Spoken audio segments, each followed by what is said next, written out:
Hello. So what's this all about then? A new series of YouTube videos which are going to concentrate purely on the runes. It's been too long since I've really concentrated just on talking about the runes. I've done lots of work with the runes, I've written books on the runes, but just to sit down and talk with people about the runes, to answer questions. That's what this video series is for. When I say the runes, let's define terms to begin with.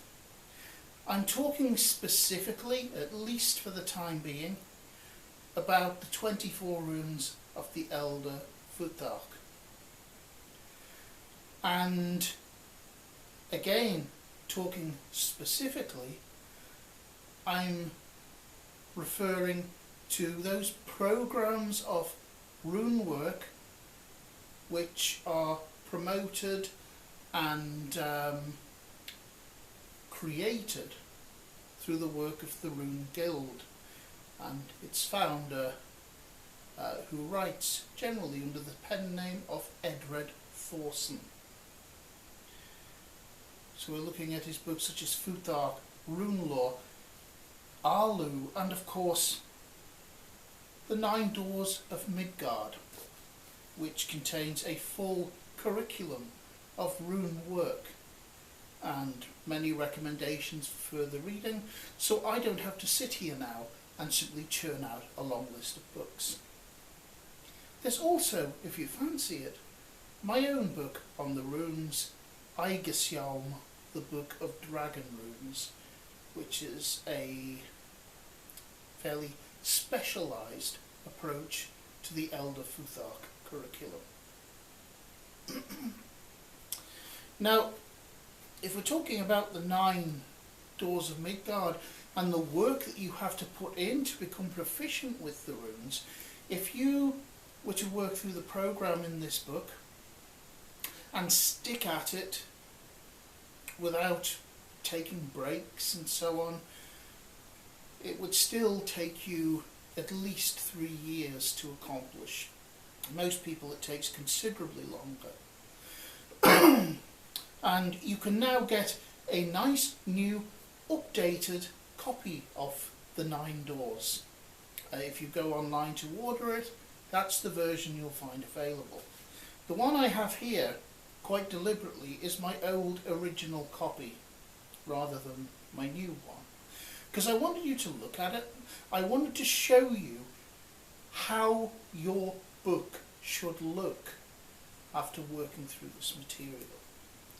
You'll see that the back cover and the spine are held together with sticky tape. You'll see the book is battered and worn. You'll see how the edges of the pages are worn down and yellowed and grubby. You'll see how the spine is broken in so many places and how there are pages which are actually falling out. In other words, it's a book which has been worked to death. So we're not talking about an easy ride here. But I'm not just going to talk through the 9 Doors curriculum. You can read the book for that. What I want to do specifically is talk about the questions that people ask me which aren't really answered very fully anywhere else. And so the first 3 of these videos, beginning with this one, are going to be dealing primarily with the question of offering blessings to what are termed in the 9 Doors as the lesser wights. What are wights? The word wight simply means a person, but over the years it's come to take on a kind of supernatural quality. You'll find the wight used as an undead spirit on the Barrow Downs in Tolkien's Lord of the Rings, for instance. But the wight means an otherworldly being in this context, and in the context of Norse mythology, that means the elves, the dwarfs, Odin's shield maidens, the Valkyries. These are the wights we're talking about. Because the questions that I get asked are, what are these blessings for by people who are following the Nine Doors curriculum? Why should we do these things? And people who aren't following the Nine Doors curriculum but are wondering about rune magic ask, well, in rune magic you don't seem to have invocation and evocation, the same that you have in other schools of magic. The blessing to the wights, which is described under the 6th door in the 9-door handbook, is the nearest thing you get to a kind of runic invocation or evocation. Now, unlike many approaches to this kind of magic, there's no ordering, there's no commanding, there's no compelling, there's no threatening. You're calling upon the wights as an act of hospitality. You are calling upon beings because you want them to help you in some way as you help them in some way. What help are you giving them first?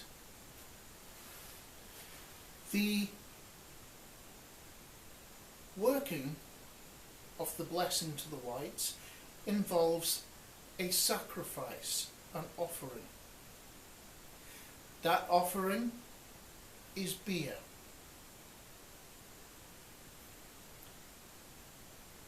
Why beer? Because it's what you do when you receive a visitor in your home. It's the act of hospitality to offer them a drink.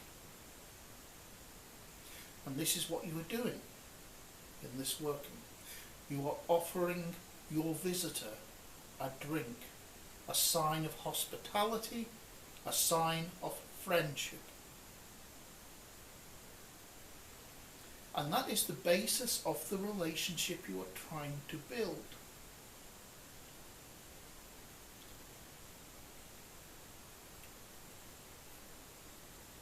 So what is it you're looking for when you call upon one of the wights? Well, it could be all sorts of things.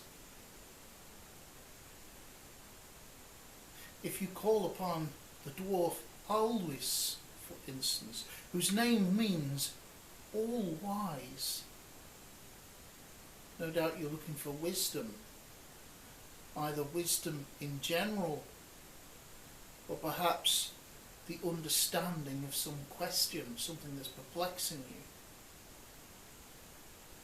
So this blessing to the wights is not simply some ceremonial observance. It's not just something you do as an offering. It is an exchange.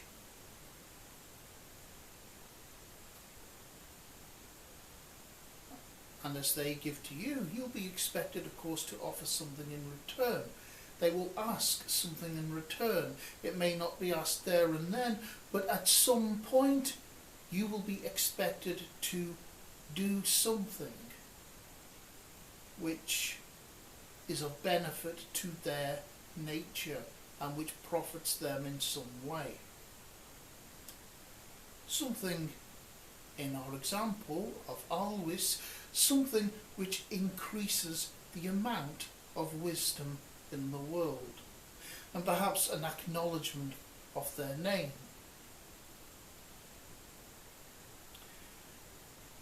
So, the 9 Doors is a very comprehensive curriculum, And so it introduces the idea of offering the blessings to the lesser wights as part of the sixth door process. But it's up to the rune worker to take it further than that and to discover why. What am I doing this for? What am I looking for? And how can these beings help me? These beings which are drawn from other parts of the world tree.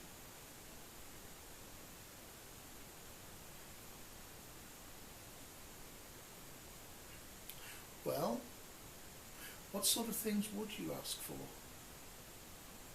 What kind of questions would you ask? What kind of help would you require?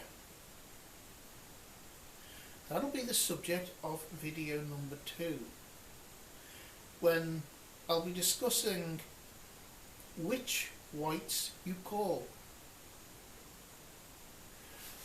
What is it that informs your choice? We'll be looking at some of the traditional ones, and we'll go on to look at ways in which I have expanded the basics and looked beyond those traditional names and tried to find new ones. Now, these videos are only really going to make sense to you if you're familiar with the 9 doors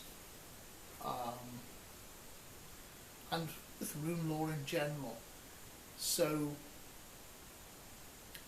if you want to enjoy them, I recommend you go and read the books, particularly the 9 doors of Midgard,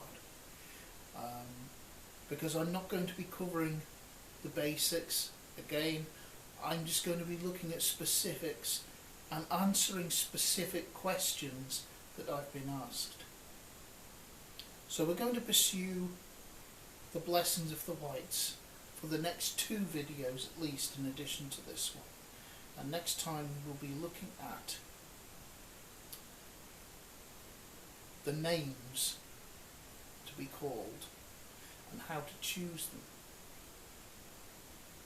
And if this is one of those things which interests you, I hope that this video and those to follow will be of interest to you. In any case, thank you for your attention.